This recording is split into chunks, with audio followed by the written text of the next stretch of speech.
Hello, everybody. I hope you find everything is good. It's a great pleasure to be here to present the results of this edition of the EF English Proficiency Index. Just a quick, I would like to introduce a little bit how we run the study, and then I will focus on the results of Italy. It goes without saying that knowing English nowadays is something that gives people access to a wide array of information, as well as a diversified network and different job opportunities, as well as opportunities to discover the world. And the EF English Proficiency Index is the most comprehensive ranking of countries and regions based on the level of English. My slides are in Italian because the previous presentations about Italy were done in Italian, and you will understand why. Of course, I am Italian. In this edition of the English Proficiency Index, we have 2,200,000 test takers, 113 countries. The median age is 26 years old, and more than half of our sample is constituted by females. How do we collect the data? We use the EFSET. It's our standard test, which is completely free. You can find that online. It's available on all devices. It's highly accurate and it gives immediate results. And just to give you an idea, some studies have been conducted, independent studies. One of the studies was by Professor Lake at the University of North Carolina, correlating the results of the EFSET, so the different scores you see here, which are, of course, based on the CFR, with TOEFL, IELTS, and TOEIC. Of course, TOEFL doesn't cover the lower bands, and as well as the C2 level, and the same goes for TOEIC. We have different partnerships and collaborations around the world. The test has been used, for instance, by the University of Harvard and the University of Tokyo for research purposes on second language learning and second language acquisition. People can take the EFSET and post their level, use that as a badge on LinkedIn as a proof of their language competence. And we are collaborating with different governments. We still have the old logo of the Italian one, the MIUR or MIM. So, for instance, this year we will be testing a lot of students in the fourth year of secondary school, and a lot of companies use the EFSET for their internal benchmarking of English proficiency. So let's go straight to the regional focus, and we will look at what happens in Europe. Of course, as you can see in the top 10, we have quite a few countries from Northern Europe, which is not surprising given that their language policies are pretty advanced. And also we have quite a few Germanic countries, English being a Germanic language, but also Portugal and Croatia. So Portugal has invested heavily and in their English instruction, and the same goes with for Croatia. And we see that as an investment also on one of the biggest industries in those countries, which is tourism, as it is also in Italy. And we can see that there's been in the past, so since we started collecting data in 2011, we've seen that there's been, we do not have any more countries which have a very low level of English. So just to give you an idea, it's around A1, A2. As you can see here in red, and the minimum level or in Europe is low. And we have quite a few with high or moderate level, and then the top 10, which we saw before, with a very high level of English, which corresponds to a high B2 C1 level of English. We also mapped based on our data whether there, we wanted to see whether there were any gender gaps in the knowledge of English. All of this very often reflects the educational systems, as well as the systems or the policies in place regarding gender gaps. And we could see that there is, over time, we see that there is a gender gap between female and male. As you can see here, there is a difference of almost 50 points in our reports, and same for as we can see, we can see that when it comes to age, it's actually, what's interesting here is that we can see that people whose English has been improving in the past years are people who are either in university or already in the job market. And something that might appear a little bit strange, this is a tendency that we've observed worldwide, is that the cohort between 18 and 20 is the cohort where the level of English has gone down. And this is not exactly surprising. I will get back to this issue in a few minutes. So when it comes to the level of English per region in Italy, we see quite a big divide between the north and the south. As you can see, basically the whole northern Italy has quite a good level of English as opposed to the south, with the exception of Molise. So for everybody who's here and knows, the common Italian joke that Molise doesn't exist, you've never heard of it probably, or I'm pretty sure if you've lived in Italy long enough, you know that there is this running gag. But Molise is an exception in the ocean of moderate proficiency we observe in southern Italy.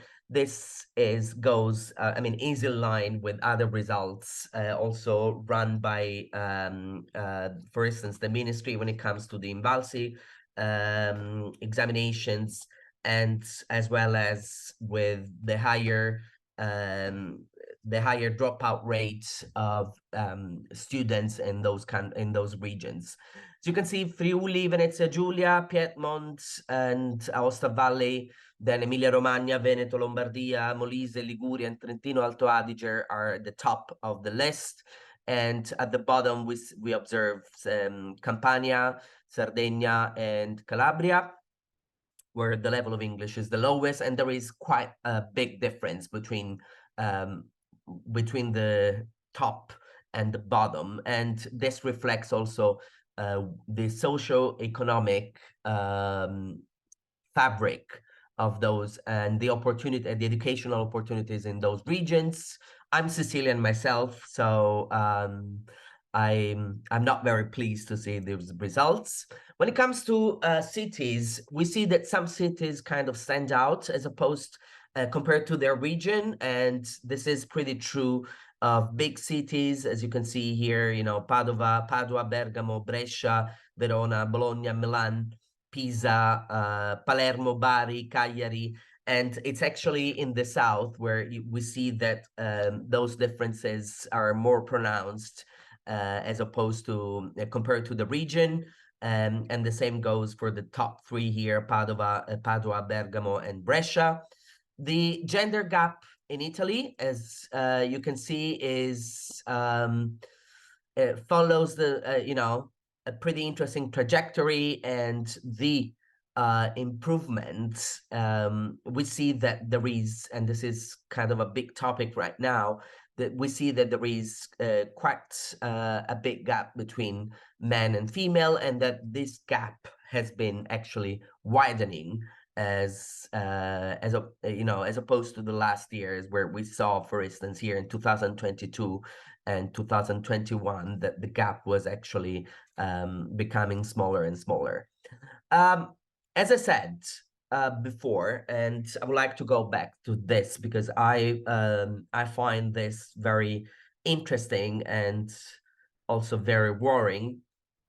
But when it comes to the age divide, we see that there's been here between the cohorts between 26 and plus 41 are the cohorts where the level of English has improved quite a lot, quite dramatically. And this might signal, for instance, the requirements put by different universities or higher education institutions, as well as companies, to have a high level of, or to pass an official examination, and to have a minimum level of B2. This applies to universities as well as some companies, especially the ones that work internationally. But the big drop is here between in the cohorts 18-20. And the explanation for this lies in the fact that this cohort, so this data, this is the 22 data, which we analyzed in 23. And I'm pretty sure you all remember something happened in Italy, well, worldwide in 2020, which led to the introduction of what in what in Italian was called DAD, so didattica a distanza, or online learning. And this, as we know, and I mean, I think everybody can agree here, the online learning and the loss of learning which happened during the COVID years and with online schooling or homeschooling were pretty, I would say, nefarious in terms of outcomes for students as well as for teachers, of course. And this ties in with the results with several different studies that have shown that there was a loss of learning during the pandemic, especially for those students who found themselves unable to socialize. Learning is a social experience. Learning happens socially. And if we think of language learning, unless we're just doing a list of words or learning by heart the different prepositions, then language learning is a very social activity because languages exist because of communication. This tendency has been observed worldwide, so Italy is not an outlier in this respect. Why do we want to measure the level of English? It's not that would say a futile exercise. I would say it's there are different aspects that correlate with the level of English of a country or of a region, as we saw before.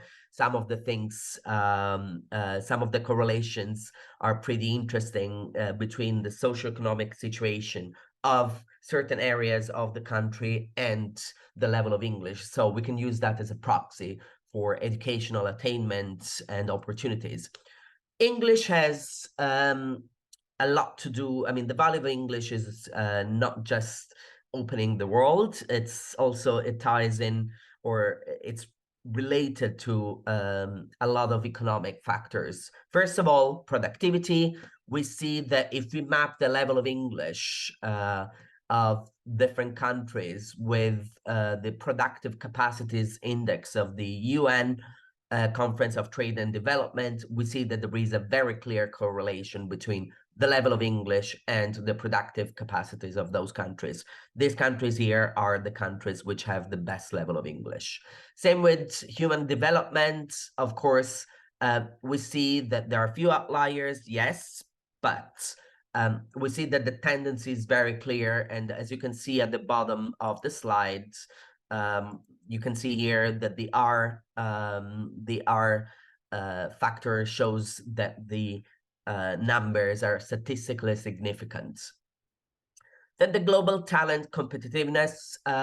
We know that some countries are better at attracting and retaining talent as opposed to other countries, and this shows again that the countries where English, which is the world's lingua franca, is better spoken and does not endanger any the local languages. In those countries, there is those countries attract and retain more talent.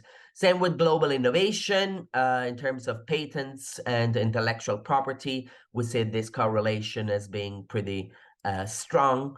And two other things. One is the Global Social Mobility Index, where we see this correlation, as well as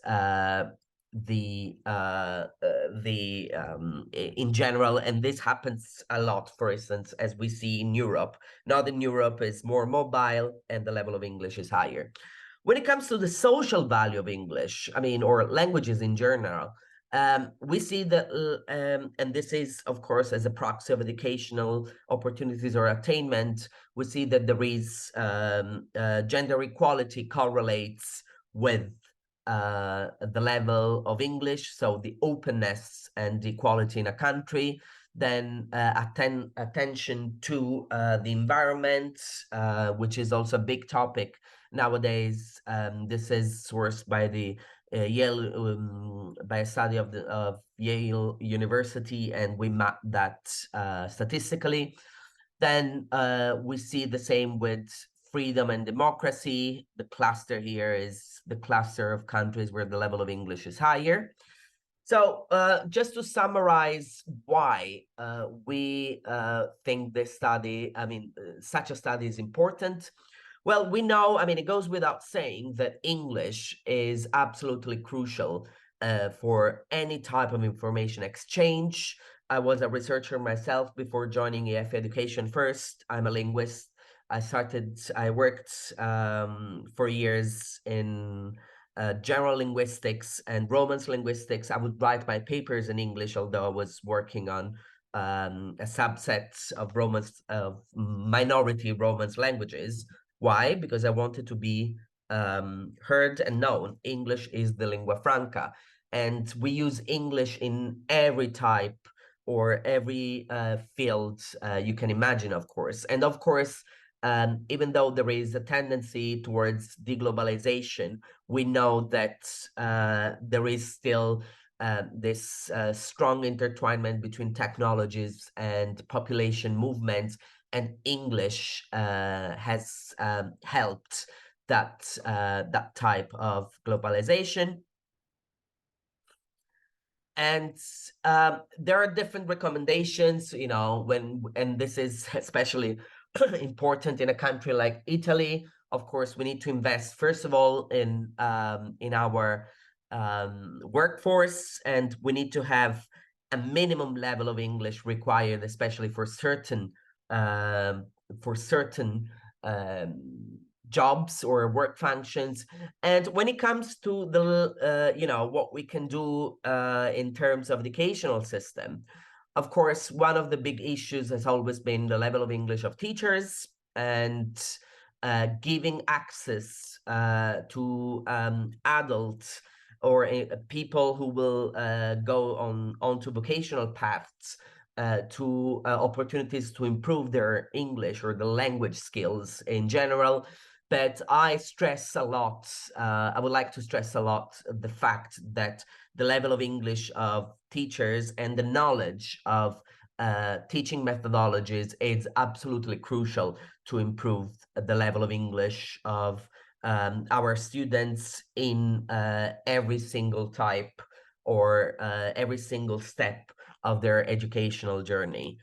Now I think we have time, a few minutes for questions. I would like to thank you all for listening, for your attention, and I look forward to some questions, a little bit of discussion. Grazie mille.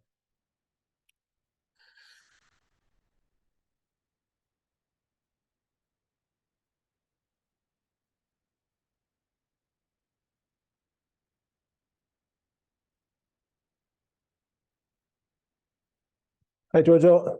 Hello. Hi. Thank you. That was very, very interesting. Uh, could you elaborate a little bit on why you think there's such a divide between the North and the South in terms of the English proficiency? Well, I mean, as I said before, and I would like to stress again that I'm from the South, very proudly Sicilian. I've been living abroad for many years, but I still say that I'm Sicilian. I don't say I'm Italian, but we'll not start with that. Uh, but the divide is due to different factors, and we are working actually on getting a little bit more information about that. First of all, there are different factors. First of all, educational opportunities. Very often in the South, we have fewer educational opportunities. I'm one of those people who left because of that, or to get more exposure to international contexts. So this is one of the big things. Access to the internet might be a little bit more complicated, and there is a lot of dropout rates in education in general. So you should consider this divide as a divide that goes hand in hand with the educational divide and the socioeconomic divide we have in Italy. We've had in Italy since the unification of the country. So you might have, for instance, one or two, three, or a few places, and big cities prove that, where the level of English is much higher. When you go to what you would call in English countryside, or you would call in you go to places where access is more restricted, then you would see that drop, and also investment in education. And this is kind of it reflects also what you would find in other in other I would say in other publications on the disparity of educational attainment in certain areas, for instance, of the EU. So there are quite a lot of studies actually from the EU about that. Yeah, because it's surprising to me, especially Rome, because Rome being the capital, being so popular for tourism, being rather international, all the embassies are there, lots of international schools are there. So it's kind of surprising to me. It is surprising to a certain extent. I mean, we always say, that the capitals of a certain country are not like the rest of the country. London is not the UK or England. Paris is not France. But the joke is also that Rome is very much Italy. And in a lot of things, Rome kind of is, you would put Rome towards the south rather than the north. And what about Molise? I mean, why is that this island in the sea? This is very interesting, and this is something. So keep in mind, there are two things probably I didn't mention at the beginning. Of course, the sample we're using here is a self-selected sample. So people who want to study or want to test their level of English. The results of what we do with the Ministry of Education, of the testing we do with the Ministry of Education, are not included here because we're talking about minors. So everybody who's all the students or the test takers included in this study are over 18. So this is the first thing. And we saw an incredible uptake of people taking the test in Molise. So it's kind of a distortion, actually, statistically. That is why at the beginning I mentioned, like, I made that joke we all make in Italy about Molise, but that is kind of a statistical distortion. So it's not actually very surprising. Okay. Sorry for hogging so much time. I don't know if anyone else has other questions. Thank you, Mike.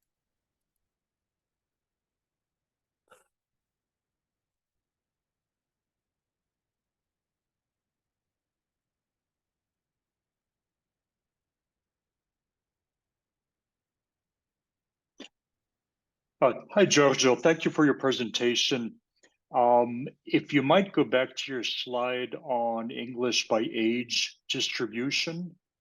In Italy or? In Italy. Yeah. You talked about the pandemic and how that had a negative effect. And what I was, maybe you have some more comments. In my understanding, in the US, there were many English language programs that during the pandemic moved online. Yeah. And after the pandemic, they've remained online due to demand. And it's not clear to me that the proficiency levels there got significantly worse. In particular, there was the fact that many adult learners of English place a value on time, and therefore they prefer the online experience. Do you have any comments Yes. on why the proficiency levels have nevertheless dropped? I in have, Italy? yes. So as you can see, it's the cohort that was 16, basically at the time of the pandemic. And so, I mean, I can direct you. There is this interesting study by the graduate school done at the Graduate School of Education in Harvard. And what they were pointing out, it wasn't about English. It was about secondary school students. It was the lack of the structured social environment that is valuable for teenagers. So, of course, adult learners value time. And when they enroll in an English course, they enroll in an English course because they have a motivation or goal, right? So here it's part of this, here we're seeing people who take English as a subject at school with many other subjects, and there is a drop in all the subjects. So this is what I was saying. It's not surprising. Well, people who are older people, well, older, but people who've, who go to work, enter the job market, or are already in the job market and choose consciously to take an online course, make an investment. Nevertheless, the dropout rate for online courses is way higher than face-to-face courses. So it's not clear to me how sustainable, or in terms of attainment, the pure online courses will be, like a lot of the English courses that have been run, for instance, in the US, purely online. So I think we're slowly seeing a kind of a, let's get back to face-to-face. But it's not so clear cut. This is very much clear cut. The fact that in that this is such an important age where, and learning being a social activity, you need to be with other people. And we can talk for hours, but I don't think any technology is going to substitute the relationship between students and their teacher. Good. Thank you. From Sicilia. Thank you. Oh, you're in Sicily. I'm jealous. It's like -4 here.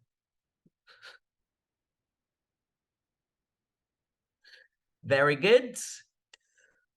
So I guess our time is up. And I would like to thank you again for your attention, and I hope to see you sometime soon, maybe face-to-face. Thank you from me, and thank you from EF Education First. Have a great rest of the conference. I will be in and out during the day.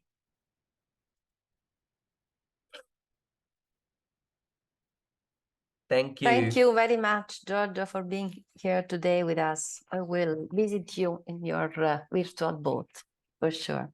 Thank you. Have a good day.